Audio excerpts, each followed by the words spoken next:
Nagpaliwanag na ang Facebook kaugnay sa nangyaring problema sa kanilang mga app. Ayon sa Facebook, nag-ugat ang problema sa mga pagbabago sa configuration ng kanilang mga backbone router.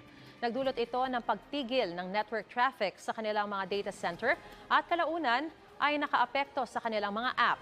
Nagsorry mismo ang founder at CEO nito na si Mark Zuckerberg. Pagtitiyak ng Facebook, walang nakompromiso na data mula sa kanilang mga user.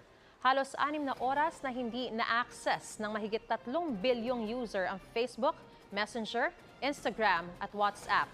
Isang araw naman matapos ang outage, humarap sa US Senate ang isang dating empleyado ng Facebook na si Frances Haugen.